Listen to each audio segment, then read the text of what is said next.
अस्सलाम वालेकुम। पंजाब यूनिवर्सिटी के बीए, बीएससी, बीकॉम के सालाना इम्तहानात 2022 के लिए ऑनलाइन अप्लाई करना सीखें। मोबाइल और लैपटॉप पर अप्लाई करने का एक ही तरीका है। मैं आपको मोबाइल पर अप्लाई करने का तरीका सिखाता हूँ। तो आइए मोबाइल स्क्रीन पर चलते हैं। आपने गूगल को ओपन करना है और उसमें लिखना है pu.edu.pk और आपने नीचे आ जाना है। नीचे आते जाएंगे तो आपको सबसे आखिर में एक ऑप्शन नज़र आएगा जो कि एग्ज़ामिनेशन का होगा। ये आप देखें, एग्ज़ामिनेशंस का आ रहा है ऑप्शन जिसको हाईलाइट किया गया है। तो सबसे पहला ऑप्शन आ रहा है ऑनलाइन फॉर्म सबमिशन। इस पर आपने क्लिक कर देना है। तो इस तरह का फॉर्म आपके सामने ओपन होके आ जाएगा। अब अगर तो आप फ्रेश कैंडिडेट हैं तो फिर आपको sign up for new account पे करना पड़ेगा। लेकिन अगर आपने पहले कभी ऑनलाइन एडमिशन भेजा हुआ है तो फिर आपने फ़ौरन साइन इन कर देना है। तो चूँकि मैं फ़्रेश का अप्लाई करने लगा हूँ तो फिर मैं sign up for new account को क्लिक कर देता हूँ। तो ये हम देखते हैं कि साइन अप कैसे करते हैं। अब हम जब फॉर्म पर आ गए हैं साइन अप के, तो यहाँ पर आपने अपना नाम लिखना है। नाम आपने वही लिखना है जो आपका मैट्रिक की रिज़ल्ट कार्ड या सनद पर है। वालिद का नाम आपने यहाँ पर नहीं लिखना। उसके बाद है CNIC, ये आपने ध्यान से लिखना है क्योंकि इसी की बेस पर आपका पूरा फॉर्म फिल होना है। इसके बाद है आपका पासवर्ड। ये पासवर्ड आपने जो भी रखना है ये फॉर लाइफ आपका यही इस्तेमाल होगा जब तक आप इसको चेंज नहीं करेंगे, इसलिए इसको आपने भूलना नहीं। इसके बाद ईमेल है। ईमेल आपने वो लगानी है जो वैलिड है, यानी कि गलत नहीं लिखानी। जब आप कर देंगे तो उसके बाद आपके सामने ये फॉर्म आ जाएगा। इस पर आपने अपना CNIC नंबर लिखना है और जो पासवर्ड आपने अभी चंद मिनट पहले रखा है वो लिखना है। ये आप करेंगे तो आपके सामने इस तरह का ऑप्शन आ जाएगा। वहाँ पर आपको 3 मुख्तलिफ ऑप्शंस नज़र आएंगे। आपने न्यू एडमिशन फॉर्म पर क्लिक कर देना है। जब आप न्यू एडमिशन फॉर्म पर क्लिक करेंगे तो आप आगे चले जाएंगे। दूसरा ऑप्शन होता है मैनेज एडमिशन फॉर्म्स। ये अगर आपने ऑलरेडी कोई फ़िल किया हुआ है, कोई करेक्शन वगैरह करनी है तो देन आप इस पर क्लिक कर सकते हैं। नीचे जो थर्ड है ये एक्टिव शेड्यूल्स का बता रहा है कि इस वक्त कौन कौन से शेड्यूल्स एक्टिव हैं। तो आपने अगर आप फॉर्म नया फिल कर रहे हैं तो आपने न्यू फॉर्म पर आना है। तो आप यहाँ पर देखेंगे कि मुख्तलिफ ऑप्शंस आ रहे हैं जिनको मैंने ये लिख के हाइड किया हुआ है ये प्राइवेसी के लिए। सबसे पहले रजिस्ट्रेशन नंबर, ये आपका पहले ही लिखा हुआ आ रहा होगा। उसके बाद है आपका नाम। आपने बस चेक करना है कि आपका नाम ठीक है, लेकिन आप इसको एडिट नहीं कर सकते। उसके बाद है आपका फादर का नाम। उसके बाद आपकी डेट ऑफ बर्थ है। हाँ, जो रिलीजन का है सेगमेंट, यहाँ पर आपने अपना रिलीजन लिख देना जो भी है। उसके बाद है आपका परमानेंट डिस्ट्रिक्ट, तो आपने अपना परमानेंट डिस्ट्रिक्ट जो है वो लिख देना है। नेक्स्ट आप राइट साइड पे क्लिक करेंगे तो आपको चंद ऑप्शंस मज़ीद नज़र आएंगे जिनमें आपका CNIC नंबर आपको नज़र आ रहा होगा। उसके बाद आपके फादर का CNIC नंबर नज़र आ रहा होगा। उसके अलावा आपकी नेशनैलिटी जो भी है, फिर आपकी कंट्री या प्रोविंस जो भी है, पंजाब है, KP है, सिंध है, जो भी है। उसके बाद आपका नीचे सेल नंबर है और उसके बाद आपका नीचे ये ईमेल एड्रेस है। ईमेल एड्रेस आपको लिखना नहीं, ये वही होगा जो कि पहले आपने लिख दिया है। अब आप मज़ीद राइट साइड पे आएंगे तो वहाँ पर आपको एक ऑप्शन नज़र आ रहा है चूज़ फाइल। यहाँ पर आपने अपनी पिक्चर लगा देनी है। चूज़ फाइल पर क्लिक करेंगे तो ये आपकी गैलरी में चला जाएगा। तो वहाँ पर जो आपकी पिक्चर है 200 KB से कम होनी चाहिए पिक्चर, तो उस पिक्चर पर आपने क्लिक कर देना है। अब हम नीचे आए हैं तो वहाँ पर ये मुख्तलिफ ऑप्शंस आपको नज़र आ रहे हैं। प्लीज़ सेलेक्ट योर कैटेगरी, कि आपकी कैटेगरी क्या है, लेट कॉलेज है या प्राइवेट है। लेट कॉलेज वो होता है जो मतलब BA या BSc जिसका आपने इम्तहान देना है, उसमें अगर आपने कभी किसी कॉलेज में एडमिशन लिया है तो फिर आप लेट कॉलेज हैं। लेकिन अगर आपने कभी एडमिशन नहीं लिया इस प्रोग्राम के लिए तो फिर आप ये प्राइवेट हैं।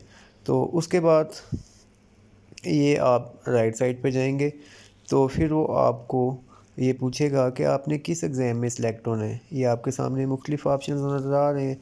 Associate degree in commerce, associate degree in commerce part 2, bachelors of commerce part 1, bachelors of commerce part 2, bachelors of arts hearing impaired, associate degree in arts. ये मुख्तलिफ हैं। आपने ये देखना है कि आपका रेलिवेंट प्रोग्राम क्या है। अगर आप पहले कभी अपीयर नहीं हुए तो फ़र्ज़ करें कि आप ये जो है प्राइवेट बीए करना चाहते हैं, तो फिर आप छठा ऑप्शन सेलेक्ट करेंगे। तो वो आपने सेलेक्ट कर लिया तो उसके बाद राइट साइड पर मज़ीद कोई ऑप्शन नहीं है। अब आप नीचे देखेंगे तो आपको ऑप्शंस नज़र आएंगे। तो आए हम देखते हैं कि इसके नीचे कौन से ऑप्शंस हैं। लेकिन एक दफ़ा कंफर्म कर लें कि आपका जो एग्ज़ाम है वो आपने सही डिग्री सेलेक्ट की है। तो इसकी वेरिफिकेशन के बाद आप नीचे आ गए तो वो आपसे पूछ रहा है do you want to appear in full subject as fresh candidate. अगर आप कभी भी इस एग्ज़ाम के लिए अपीयर नहीं हुए, पहली दफ़ा होना चाहते हैं, तो फिर आप फ्रेश पे कर लें। अगर आप इम्प्रूव करना चाहते हैं तो सेकंड वाले पे कर लें। लेकिन अगर आपकी कुछ सप्ली है तो फिर आप थर्ड पे क्लिक कर लें। तो चूँकि मैं प्राइवेट का फिल कर रहा हूँ तो आपने full subject as fresh appearance जो कि मैं लिख रहा हूँ ये नहीं लिखना, आपने अपना लिखना है। जो भी है सप्ली है या जो आपका फुल आपने इम्प्रूव करना है। उसके बाद है नीचे अटैम्प्ट का। तो अगर आपकी पहली अटैम्प्ट है तो आप फर्स्ट लिख दें, सेकंड है तो सेकंड लिख दें, थर्ड है तो थर्ड लिख दें। इससे कोई फ़र्क नहीं पड़ता, ये डिग्री पर लिखा हुआ नहीं आता। इसके बाद मज़ीद इस पेज में कोई ऑप्शन नहीं है। अब आपने एक दफ़ा देख लें कि आपका फॉर्म ठीक फिल हुआ है तो आप save and go to next step पर चले जाएंगे। सेव एंड गो पे जाएंगे तो सबसे पहले आपको आपका सब्जेक्ट पूछेगा कि आपने कौन से 2 सब्जेक्ट रखने हैं। तो नंबर 1 पे जो आपका 200 नंबर का सब्जेक्ट है वो लिखें और फिर आपसे दूसरा सब्जेक्ट पूछेगा। ये आप इसमें सर्च भी कर सकते हैं। अगर आपने पहले चूज़ किए हुए हैं तो उसका नाम भी लिख सकते हैं। जैसे कि पहले मैंने लिखा है इकनॉमिक्स और दूसरा लिखूँगा मैं यहाँ पर सोशियोलॉजी। तो ये सोशियोलॉजी जब मैं लिखूँगा तो ये ख़ुद ही उसकी सर्च में से सिलेक्ट हो जाएगा। तो मैंने इसको सिलेक्ट कर लिया। ये 2 सब्जेक्ट सिलेक्ट हो गए। इसके बाद है राइट साइड पर ऑप्शन है ये एग्ज़ाम, जहाँ पर आपने एग्ज़ाम देना है उसका ऑप्शन है। तो आए हम देखते हैं। सबसे पहले है कि जिस सिटी में अपीयर होना चाहते हैं, ये पंजाब के तकरीबन तमाम शहर कह लें कि कोई शहर ऐसा नहीं है जिसका यहाँ पर तहसील या ज़िला ऐसा नहीं है जिसका नाम ना हो। तो आपने यहाँ पर अपना शहर का नाम लिखना है जिसमें आपने अपीयर होना है। जैसे कि जिनका मैं फॉर्म फिल कर रहा हूँ उन्होंने हसन अब्दाल में अपीयर होना है, तो ये हसन अब्दाल का सिलेक्ट कर लिया। इसके बाद है ये तो शहर है। इसके बाद है आपका सेंटर कि किस इलाके में आपका सेंटर होना चाहिए। तो चूँकि हसन अब्दाल में एक ही सेंटर आता है तो ये सिर्फ एक ही ऑप्शन दे रहा है। लाहौर के लिए 3-4 ऑप्शंस देता है, पिंडी के लिए भी ज़्यादा ऑप्शंस देता है। जो आपके करीब करीब है वो आप इसमें से सिलेक्ट कर लें। तो इसके बाद यहाँ पर आपका पेज 2 भी मुकम्मल हो गया। आप ये समझ लें कि आपका फॉर्म मुकम्मल हो चुका है। अब आपने अपने सब्जेक्ट्स को वेरीफाई करना है क्योंकि इनमें बाद में करेक्शन नहीं हो सकती। तो एक दफ़ा अपने सब्जेक्ट्स को वेरीफाई करने के बाद आपके सामने जो ये लाल बटन नज़र आ रहा है जिस पे लिखा हुआ है कंफर्म द सिलेक्टेड सब्जेक्ट्स और कम्बिनेशन, आपने इस पर क्लिक कर देना है। तो अब आप चले जाएंगे फ़ी सेक्शन में। वहाँ पर आपने फ़ी सेक्शन को डन करना है और उसका प्रिंट निकलवा के फ़ी सबमिट कर देनी है। तो दोस्तों हम आगे हैं फ़ी सेक्शन में। फ़ी सेक्शन में ये आपका पूरा फॉर्म आपको दोबारा दिखा रहा है जिसमें आपका नाम, आपके फादर का नाम, आपका शनाख्ती कार्ड नंबर, रजिस्ट्रेशन नंबर, सब कुछ आपको ये दिखा रहा है। इसके बाद आपके ये जो सब्जेक्ट्स हैं ये उनको भी शो कर रहा है। आपने अब इसको करना है कि फ़ाइनल कर देना है।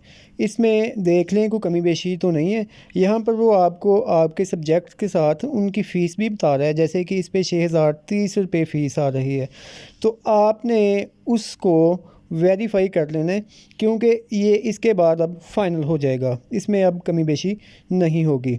तो जब आप अपना नाम चेक कर लें, अपने फादर का नाम चेक कर लें, रजिस्ट्रेशन नंबर चेक कर लें, मोबाइल नंबर चेक कर लें, अपना एड्रेस चेक कर लें, सब कुछ चेक कर लें, देन फिर आपने फाइनलाइज़ एंड प्रिंट आउट पर क्लिक करना है। इससे पहले आपने नहीं क्लिक करना।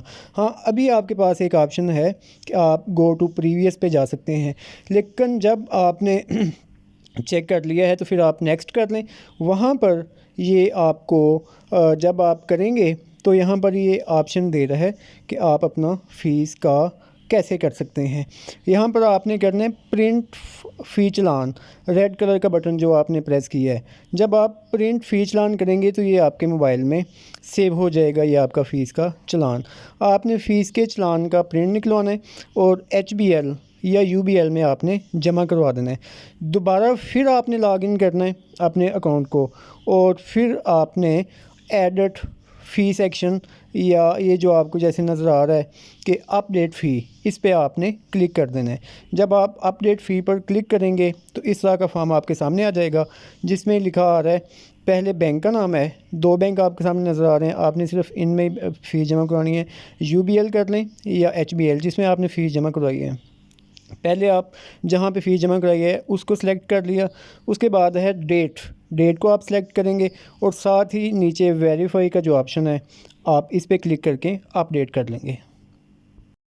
फॉर्म आपका मुकम्मल हो गया। अब मैंने आपको लैपटॉप और ये डेस्कटॉप कंप्यूटर पे भी ओपन करके इंटरफेस दिखा रहा हूँ।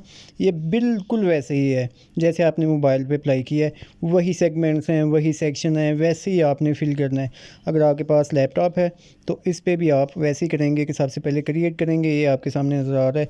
उसके बाद आप क्रिएट अकाउंट करने के बाद आप लॉगिन हो जाएंगे तो पहले ऑप्शन को सिलेक्ट करेंगे जो कि आपको नज़र आ रहा है, न्यू फॉर्म, न्यू एप्लीकेशन को आप सिलेक्ट करेंगे तो उसके बाद ये आगे चला जाएगा। उसमें आपने जैसे मोबाइल पे फ़िल किया है ये वैसे ही आपने इस पे फ़िल कर दें।